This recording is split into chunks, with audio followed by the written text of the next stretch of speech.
Shalom, nous allons étudier Daf Pe Zain dans ma Masechet Eruvin. Nous reprenons la fin du Daf Pe Varamud Bet. Amar Rabba nous dit Rabbi Yehuda et Rabbi Chananya ben Akavia Amrou Davar Echad.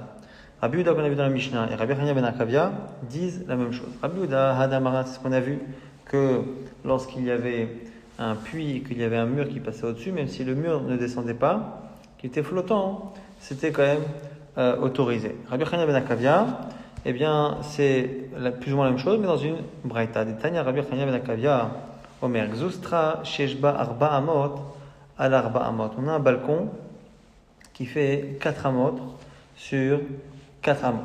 Dans ce cas-là, eh bien, Rabbi Chananya nous explique que Chokekba Arba Al Arba, il fait un trou de 4 tfachim au milieu, de 4 sur 4, ou même aller, et à partir de là, il peut remplir de l'eau à partir de la mer qu'il y a juste en dessous de ce balcon.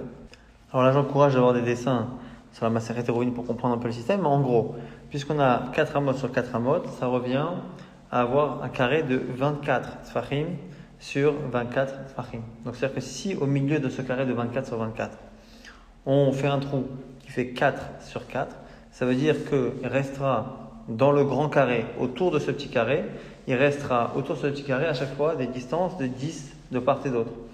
10 de part et d'autre, pourquoi ? Parce que 10 à gauche, 10 à droite et 4 au milieu, ça fait 24. Pareil pour de haut en bas, 10 en bas, 10 en haut et 4 au milieu. Donc ça fait bien les 24 fachim du grand carré, avec un petit carré au milieu de 4 fachim. Et à ce moment-là, on considère que tout ce qui est sur les côtés du petit carré, qui est donc à plat, qui est le côté plat de ce que je sera de ce balcon, on estime que c'est comme si on le pliait virtuellement et qu'on le descendait vers le bas, et que ça fait des méritos de 10 sur 10. Et c'est pour ça qu'on peut puiser de l'eau. Donc la Gemara a proposé de dire que finalement Rabbi Yehuda qui propose de dire que même si le mur ne descend pas, et ici Rabbi Chananya qui propose de dire que le côté qu'il y a du trou, donc le Gzostra, le balcon lui-même, on estime que virtuellement c'est comme s'il descendait vers le bas, c'est la même shita. Et là, Gemara dit Amalé Abaye Abaye di Araba Vidi Malohi. C'est pas forcément vrai, c'est pas forcément la même chose. Pourquoi? At Kanoka Amar Rabbi Yehuda Atam et la Damar Goud Achit Mechitsta.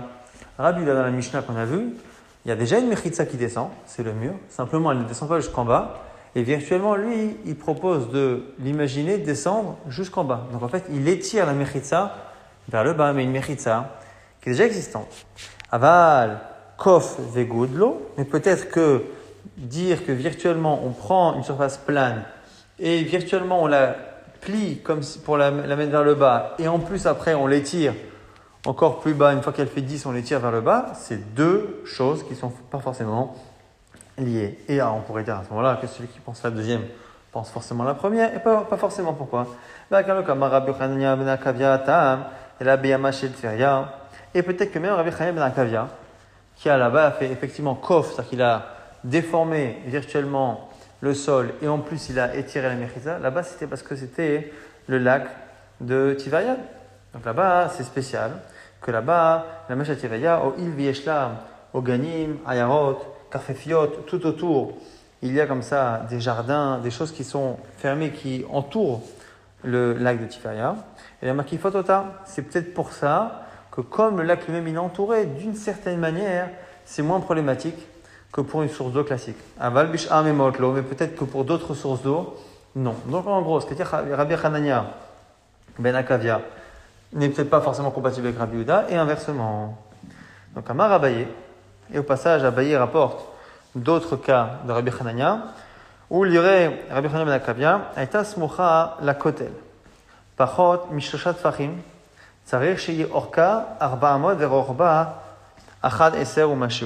là, il est en train d'expliquer que lorsque le balcon est fait différemment, lorsqu'il est proche d'un mur et qu'il est pas éloigné de 3 tfachim, de moins de 3 tfachim, eh bien, il faut que la longueur soit 24 amot et la largeur, elle soit de 11 et quelques. Et là, ici, avec d'un côté 4 amot et de l'autre côté 11 et quelques, eh bien, ça suffit, vu la proximité que l'on a avec le mur, pour faire en sorte qu'avec ce jeu-là, où on plie une partie du sol, eh bien, on arrive finalement à avoir suffisamment pour avoir une mechitza et les tirer et pouvoir porter ce qu'il y a en dessous. Aïta Skoufa, ceux qui veulent bien comprendre, c'est encore une fois important d'avoir des dessins. Aïta Skoufa, si ici la mechitza dont on parle, elle est dressée verticalement, ça veut dire chez Gova à Sarat Fahim, il faut qu'elle soit haute de 10 Fahim, Verochba et qu'elle soit large, Shishat Fahim, ou Shne Mashéouin, et 6 Fahim de large et un peu plus, l'équivalent de 2 Mashéou. Et à ce moment-là, avec le système encore une fois de pli comme un patron que l'on plie, eh bien on arrivera à avoir une mechitza.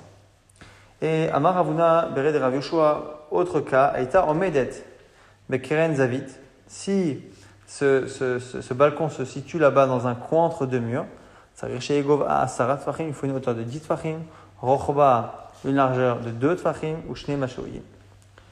Maintenant, l'Agma pose une question. Velad, Tanya, ce qu'on a enseigné, Rabbi Chanan ben Akavia Omer, Uzustra Shesh Ba Arba Amot al Arba Amot Chokek, Ba Arba al Arba ou Memale. La Braïta qui a dit que quand on a un Uzustra qui fait 4 amot sur 4 amot, on creuse 4 Tfachim sur 4 Tfachim au milieu et on remplit. Echi Mishkachatla, c'est quoi le cas? L'Agma se demande, puisqu'on a vu que des fois on pouvait même ne pas avoir 4 amot des deux côtés, pourquoi dans la Braïta on a dit 4 amot sur 4 amot, l'Agma dit dans quel cas d'Avida qui asita, lorsque le balcon est fait en forme d'asita, asita, c'est le keli dans lequel on a tendance à écraser, à piler des épices. Donc, il est un peu creusé comme ça, mais il n'y a pas vraiment de mur. Pas vraiment de mur à côté. Et donc, c'est dans ce cas-là qu'on aura besoin d'avoir 4 sur 4. On a maintenant un cours d'eau qui passe dans une cour. Ce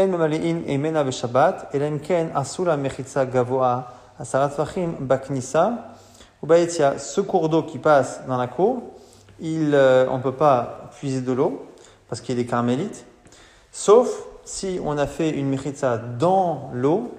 À quel endroit? À l'endroit où le cours d'eau rentre dans la cour et à l'endroit où il en sort. Il y a un endroit, donc le cours d'eau passe par la cour, donc il y a une entrée et une sortie. Il faut mettre une mechitza dans l'eau à l'entrée et à la sortie. Ça, c'est Tanakama Rabbi Omer. Kotel Shal Gaba Tidon Mishum Mechitza. Toujours la même chita comme on a vu dans la Mishnah précédente. Le Rabbi Yuda dit que le mur qu'il y a au-dessus, donc si ce cours d'eau a tendance à passer sous la muraille par exemple, ou sous le mur qui est le mur qui sépare la cour du domaine public, eh bien le mur qui est au-dessus, on considère qu'il descend et du coup c'est autorisé s'il y a un mur comme ça au-dessus à l'entrée et à la sortie. Et Rabbi Yuda apporte une preuve. Rabbi Yuda Masebama Shel Havel, c'est comme ça qu'il y avait dans un cours d'eau qui avait dans la ville de Havel. Chez Maleim Imina Alpis Kenim Meshabbat, et Chachamim ont laissé les gens puiser de l'eau pendant Shabbat, et à cela Chachamim répondent. Donc Tanakama Amroulo, Ibn Shelo Yaba, Keshior, et là-bas c'est différent parce que le cours d'eau était trop étroit ou pas assez profond, et en dessous d'une certaine largesse ou profondeur, ça ne s'appelle pas un carmélite, et c'est pour ça qu'il n'y a pas de Issour. C'est considéré comme étant une dénivellation de la cour, et donc ça a le même statut que la cour, c'est un haut qu'on peut porter. Là, Gemara rapporte une braïta, justement qui reprend un peu les idées de la Mishnah. Tano Rabbanan Asula Beknisa Blan Asula Betia. Si on a fait un mur, selon Tanakama, à l'entrée pas à la sortie, ou l'inverse, Asula Betia Blan Asula Beknisa, En Meleim Imna Beshabbat, on ne peut pas puiser de l'eau pendant Shabbat. Et là, Imkena Asula Mechitza, Asarat Fachim Betia Beknisa, sauf si on a fait une mechitza dans l'eau, à l'entrée, à la sortie. Rabbi Yuda Omer, côté Shar Gaba, qui donne Mishou mechitza. Rabbi Yuda, comme on a vu, lui dit que le mur qui est au-dessus fait mechitza. Et Rabbi Yuda rapporte sa preuve. Rabbi Yuda Masé Bamatamaim Shaita Ba'a Me Havel et Tzipori. Il y avait l'histoire d'un cours d'eau qui allait de Havel à la ville de Tzipori. Et on puisait de l'eau en s'appuyant sur les sages. Bon, le lui dit, mais Shamraya, c'est pas une preuve. Il est à Sarat Fahim, Rochba, Arba, c'est parce qu'elle n'avait pas 10 Tfachim de large ou 4 Tfachim de large. Et c'est la raison pour laquelle, eh bien, c'était pas un carmélite. Et donc, il n'y avait pas de problème. Mais c'est pas à cause du mur qu'il y avait au-dessus à l'entrée et à la sortie. Tanya Yedachino Braïta qui dit Amatamaim Orveret Ben Achalonot. On a une Amatamaim qui passe entre les fenêtres. Donc, on a par exemple un cours d'eau. Ce cours d'eau-là, pour le coup, il est carmélite. Et à un moment donné, sur les côtés, comme ça, il y a des maisons et l'eau a tendance aussi à passer sur cette petite partie là-bas de la cour où il y a des maisons. Donc les gens ont accès directement depuis la fenêtre à l'eau. Alors, on nous dit quoi là-bas? Si c'est pachot mishlosha, s'il y a moins de 3 tfachim, on verra exactement de quoi on parle. S'il y a moins de 3 tfachim, mishachel deli ou memale, on peut faire descendre un seau, épuiser l'eau et la ramener à la maison. Shlosha à partir de 3, en mishachel deli ou memale, on n'a pas le droit de le faire. Rabban Shimon ben Gamliel Omer, pachot ma'ava mishachel deli ou memale, arba'a en mishachel deli ou memale. Selon Rabban Rashbag, c'est autorisé jusqu'à 4, c'est à partir de 4 que c'est problématique. Donc, on a encore une fois un cours d'eau qui, sur le côté à un moment donné, passe sous des fenêtres. Sur le côté du cours d'eau, il y a une excroissance qui passe sous des fenêtres. Les gens veulent puiser. Selon Tanakama, il faut qu'il n'y ait pas une distance, on verra de quoi, mais de 3 tfachim ou plus. À moins, c'est bon, mais pas 3. Selon Rashbag, c'est à partir de 4. Bema Askinan, de quoi on parle? Il est Mabamatamaim Goufa. Si on parle de la largeur même du cours d'eau à cet endroit-là. Et là, Hadechi ata Rabdimi, pourtant Rabbi Yochanan un jour a dit, En carmélite pruta, mais arba'a. Il n'y a pas de carmélite qui fait moins de 4 tfachim. Et donc ça veut dire que si on pense finalement que notre Mishnah, la Braïta qu'on a citée, discute sur est-ce que la Matamaïm, elle n'est pas carmélite quand elle est en dessous de 3 ou est-ce qu'elle n'est pas carmélite quand elle est en dessous de 4. Et c'est ça la marloquette, à partir de quand ça sort, 3 ou 4 en fonction de comment on définit carmélite. Ça veut dire que ce que Rabbi Yochanan a dit, et en réalité, ce n'est pas une halakha de lui-même. C'est simplement qu'il a pris position. Et que quand il a dit 4, ça voulait dire en fait que la halakha était comme Rashbag, comme Rabbi Shimon ben Gamliel. Et le problème, c'est qu'il aurait dû le dire. S'il a dit ça, ça veut dire que c'est son avis personnel et que ce n'est pas simplement une prise de décision par rapport à une marloquette Tanaïm. Donc, et là, Béagafer ou l'Achlif. Et donc, la Gemara dit non. Les 3 ou 4 tfachim dont on parle dans la Braïta, c'est la distance qu'il y a entre la fenêtre et l'endroit où l'eau passe. S'il y a moins de 3 de vide, ça va. 3, ça peut poser problème selon Tanakama. Et selon notre avis, c'est 4. Là, on m'a dit pourtant, Katar Avdimi, Amar Rabbi Yochanan. Pourtant, Avdimi a dit au Rabbi Yochanan, Makom she'enbo arba al arba. Un endroit dans lequel il n'y a pas 4 tfachim sur 4 tfachim. Mutar, livne reshut ayachid, velivne reshut arabim. Les katef alav. Quel est ici le problème? S'il y a plus de 3 ou plus de 4, eh bien, ça s'appelle du coup que quand je prends du cours d'eau, qui est lui-même carmélite, eh bien, je l'emmène après à un endroit qui est encore un autre domaine. Et cet autre domaine-là, il est Makom Tour. Et après, ce Makom Tour, je l'emmène dans la maison. S'il y a 3 ou 4 en fonction de Tanakama ou de Rashbag, eh bien, ça ne s'appelle plus que je passe de carmélite à chez moi. Ça s'appelle que je passe de carmélite à un endroit et d'un endroit à chez moi. Il rapporte un Rabbi Yochanan qui montre que finalement, même si c'est Makom Tour entre les deux, entre carmélite de l'eau et la maison qui est chez Achid, même si c'est un Makom Tour, on ne peut pas utiliser ce Makom Tour pour transférer. Parce que Rabbi a dit au Rabbi Yochanan, Makom chez une barba barsi, pas 4 sur 4. Effectivement, ce n'est pas un chez Achid. Moutal il chez Achid, il chez Arabim, les katef alav. Quand donc c'est entre un domaine privé et un domaine public, il y a un endroit qui est trop P3 pour être un domaine, eh bien les gens du domaine public peuvent y poser des choses, les gens du domaine privé peuvent y poser des choses, mais à condition qu'on ne fasse pas des transferts. Mais il va chez Khalifou. Donc tu vois bien que même si tu as moins de 3, moins de 4, en fonction de Tanakama Rashbag, entre l'eau et la fenêtre, et le mur de la fenêtre, eh bien quoi qu'il arrive, même si c'est Makom Tour, parce qu'il n'y a pas les dimensions, ça n'autorisera pas quoi qu'il arrive à faire un transfert. Agma dit ici. Pourquoi? Parce que Atam Reshut Deoraita. Dans le cas que tu m'as cité, c'était Reshut Deoraita. Acha Reshuyot Derabanan. Chez nous, c'est les domaines Derabanan. Parce qu'à la base, on a un domaine privé qui est la maison. Et l'eau, c'est carmélite. Donc, ça veut dire que carmélite, déjà, c'est même pas un domaine. Minatora, c'est déjà Midarabanan. Donc, comme c'est un premier Midarabanan, passer d'un domaine Derabanan à Ptour et Ptour au domaine privé, ça, c'est autorisé. Dans la Braïta qu'on a citée, mais par contre, effectivement, quand on a un domaine privé et un domaine public et qu'au milieu, on a un Makom Tour, là, on n'a pas le droit, effectivement, de faire le transfert. Agmara s'étonne et dit non, ce qu'a dit Rabbi Yochanan, ça s'applique même dans les domaines des Rabbanan. Pourquoi? Rabbi Yochanan, Beshod des Rabbanan, et Miyamar. Il a dit ça dans les Beshod des Rabbanan, pourquoi? Parce qu'il y a une Mishnah, Ditnan, Kotesh, un mur qui est entre deux cours. Gavoa Sarat Tfachim Verocha Varba'a. Il fait 10 Tfachim et il est large de 4 Tfachim. Me'arvin Shnaim Ven Marvin Echad. Ça sépare complètement les deux cours. Chacune doit faire un rouv séparément. Ayu Berosho Perot Elu Olim Mikan Veochlim Velu Olim Mikan Veochlim. Si donc il y a de quoi poser au-dessus des fruits, chacun peut les prendre et manger dessus. On peut manger les fruits qu'il y a sur le mur. Nifrat Sakotel, si le mur s'effondre en partie, si la largeur de la pirtsa fait moins de diamètre à des céramot, eh bien on avait vu déjà cette Mishnah que ça peut être considéré comme étant une cour ou 2 cours avec une porte. Alors ma Mishnah, on peut faire 2 hérouvines ou un seul hérouv. Ce que ça peut être considéré comme une porte. Yoté Amikan, plus que 10 diamètres de large. Mervin, Echad, Ben Marvin Shnaim, ça s'appelle une seule cour et non pas 2. Et là-dessus, Vavinanba, Enbo Arba Amai. Et là-dessus, on a posé la question, on a dit si le mur n'a pas 4 de large. Alors Rav me dit, Amarav, Avir Shtereshot Sholetetbo. Eh bien, c'est considéré comme étant un peu des 2 cours et tout interdit. Le Yazizbo, mais on ne peut même pas déplacer un objet qui est sur l'épaisseur du mur. Rabbi Yochanan lui dit, c'est lui qui nous intéresse, Elu Ma'alim Mikan, Veochlim, Velu Ma'alim Mikan, Veochlim. Chacun peut poser la nourriture dessus, chaque habitant d'une cour peut poser dessus et y manger.